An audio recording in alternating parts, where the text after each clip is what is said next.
Hey, how's it going? Good morning, good evening, or afternoon. Welcome for joining me today. I'm going to show you how I like to make my oatmeal. All right, come on.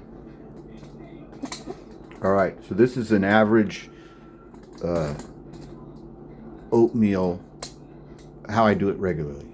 Okay, so 2 bags. I buy just this flavor, just the maple brown sugar, and I buy it in the large thing.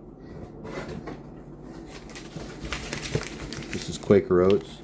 I buy it in this large box. How many come in here? An 18 packet value pack.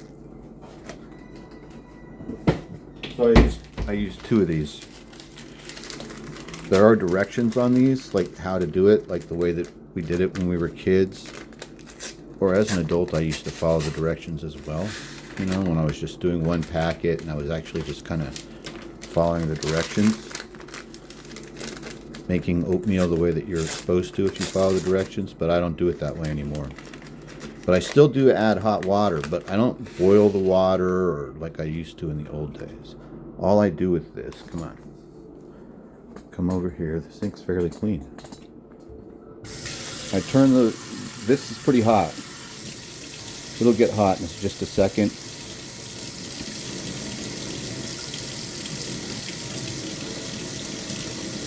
There's a line on here that you're supposed to fill it to. See where it says, where's it at?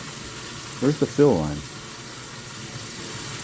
Right there, 2/3 of a cup fill line.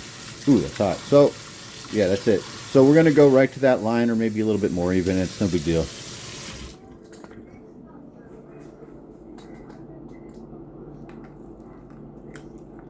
Okay.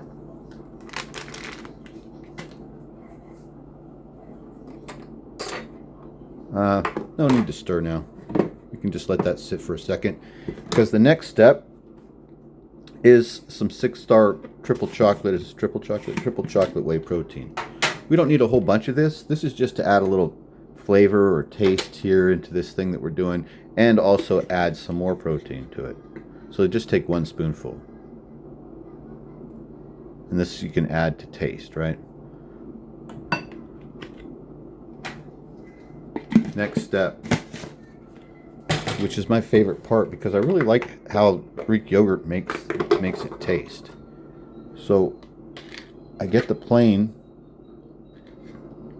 This is strained Greek yogurt, vitamin D, whole milk, plain, 16 grams of protein per serving.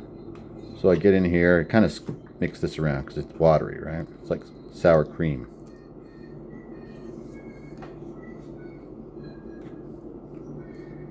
Alright, good to go, good to go. Let's get a giant hunk of this. There, that's perfect.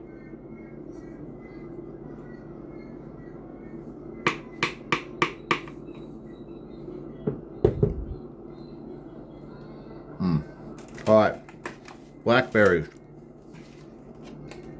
Last step. These are blackberries. I don't know, 6 or 7. I usually go right around there, like 6 or 7. There's a goopy one in there.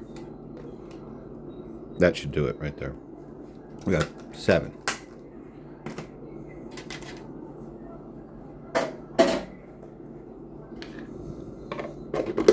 All right. Now we start to stir. Get everything here mixed together.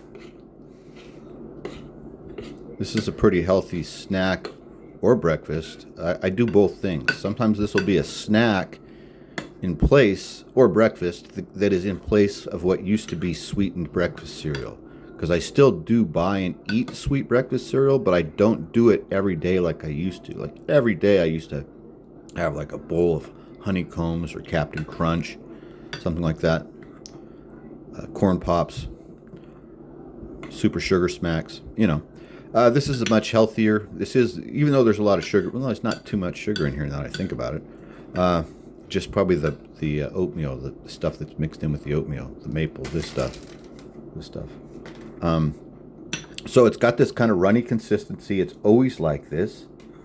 If you don't like your oatmeal runny like this, I would say don't add as much water or don't add as much yogurt, or I don't know. Maybe just don't do it. Don't do it all together. runny oatmeal like this. So when I was a kid, let's go in for a first taste and I'll tell you the runny oatmeal story. All right, so this is not, it's not hot oatmeal, it's warm. I guess you could do it hot if you added really boiling hot water, it might be a little warmer, but adding the berries and the yogurt reduces the temperature of the oatmeal. Now, when I was a kid, sometimes I would order oatmeal at restaurants. And by kid, I mean like a little kid. 6, 7, 8, right around there. I had a set number of things that I used to like to eat and order from restaurants, different restaurants that we would go to, because I was a little kid. You know, shrimp cocktail, spaghetti and meatballs. For breakfast, I would order like restaurant oatmeal because it was often really good, right? It would be like a big bowl, right? You remember how, think about what a bowl of oatmeal would have been like, you know, at a restaurant in a hotel in like 1972 or 73. It's pretty good, right? Or at like Denny's or Cindy's or Kathy's, those, you know, diners. It was really good.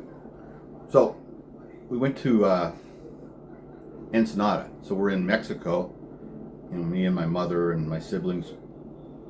I think it was at Rosarita Beach. And we're staying at the hotel there. And I think it was the first morning. So the first morning at the hotel there in Rosarita Beach, I order oatmeal. Everybody else is like older, you know, they're like teenagers, and my mom, and they're like having huevos rancheros or something, and I don't know what the fuck's going on. I'm just like 7. So I order some oatmeal, and the oatmeal arrives. It's in a big, shallow dish, and it's runny, just like this. It's like watery. I had never seen it before. I was like, whoa, what is this? So then I tasted it, and it was what I imagined in my mind porridge was, like in books or stories or TV or something. I was like, whoa, this is porridge. My mom said, yeah, that's like the old school, you know, it's thinner, you know, to save money on the oats. But I ended up liking it. I didn't piss and moan or anything. I was like, this is weird, this is strange, and I tasted it. And we're like, wow, it's the same thing. It might even be a little bit better because they put like cinnamon in there and sugar mixed in already into the oatmeal before I even put the toppings on. I could tell it was different. This is a south of the border flavor in my oatmeal that I wasn't, and also consistency that I had never experienced before. Well, if you're familiar with the oatmeal consistency in Ensenada, Mexico, this is very similar. It's so good. So I'll tell you one thing. After the video, which is it's going to end right now, I'm going to add more protein powder. Peace out. Have a fantastic day or evening. Thanks for hanging out and watching and learning the way I make my oatmeal.